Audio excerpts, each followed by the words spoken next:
জানো তো আজ না আমার রান্নার সেরকম তোড়জোড় নেই, আর শরীরটা খুব একটা ভালো লাগছিল না, তাই তাড়াতাড়ি কাজকর্ম সেরে নিয়ে স্নান করে নিয়েছিলাম।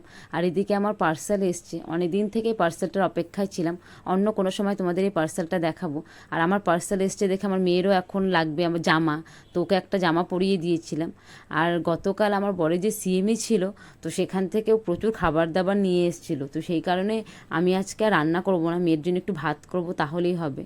তো একটু পোলাও আর একটু পনির আর চিকেন কাবাব এসব একটু গরম করেছিলাম, তো এখন খাবো দুজনে মিলে। আর আমার মেয়েকে হাতে দিয়েছি প্লেটটা, যে মামা চলো ঘরে নিয়ে আমরা একসাথে বসে খাবো।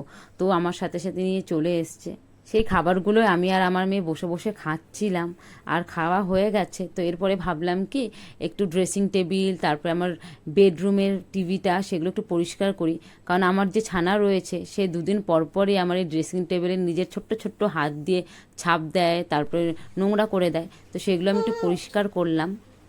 কি হচ্ছে? কি সেজেছো তুমি?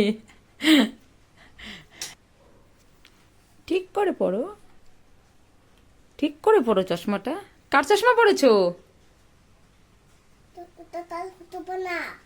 ও বাবা, মামা ক্যাপটা পরো, মামার টুপিটা পরো। মামার টুপিটা যখন ফেলে দিয়ে এসছো, নিয়ে আসো, নিয়ে পড়ো। ঠিক আছে।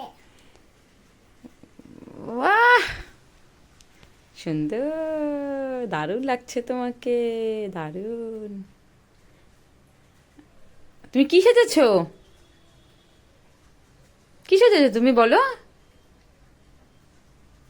মেয়ের সাথে বকবক করতে করতে চলে এসেছি টিভিটা পরিষ্কার করতে। তো টিভিটা পরিষ্কার করে নিয়ে চলে যাব সেন্টার টেবিলে। সেন্টার টেবিলে একটু পরিষ্কার করে নেবো, কারণ দুদিন পর পরই এগুলোতে খুব ধুলো পড়ে যায়। আর এখন সন্ধ্যা হয়ে গেছে, চলে এসেছি চা করতে। মেয়ে আর বাবা দুজনেই ঘুমোচ্ছে, তো এরই ফাঁকে মেয়ের জন্য দুধ গরম করে নিলাম, কারণ ওকে সন্ধ্যার খাবার খাওয়াবো। আর ওদিকে চাটাও বসিয়েছি। আজকে ভেবেছি একটু ভেজানো চা পাতার চা করব। আর মানে চাটা জলটা গরম হয়ে গেলে সেটা গ্যাসটা বন্ধ করে দিয়ে তার মধ্যে চা পাতাটা দিয়ে কিছুক্ষণ ঢেকে রাখতে হবে, তারপরে একটু ভিজে গেলেই চাটা মানে দিতে পারবো।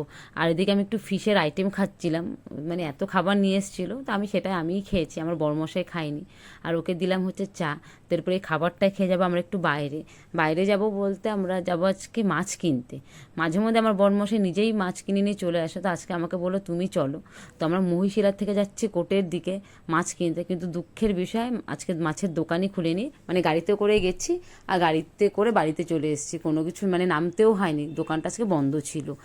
তো রাতে এসে মেয়ের জন্য রুটি আর বাবার জন্য রুটি করছি।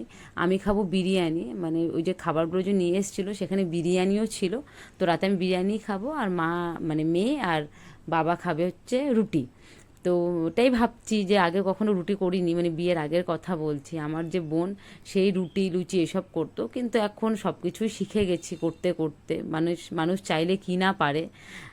আগে আমি রান্নাও করতে পারতাম না, মানে করতাম টুকিটাকি, মা সামনে দাঁড়িয়ে থাকতো বলতো এটার পর এটা দে, কিন্তু এখনও পারি না, এরকম নয় যে এখন খুব ভালো মতো পারি, কিন্তু খাওয়ার মতো হয়ে যায়, মানে মানুষ খেতে পারবে সেরকমভাবে রান্নাটা করতেই পারি। তো যাই হোক, ভিডিওটা কেমন লাগছে অবশ্যই তোমরা জানিও। আর কাল আমার বর পুরুলিয়া যাবে, তো আজকে তাড়াতাড়ি খেয়ে দিয়ে শুয়ে পড়বো।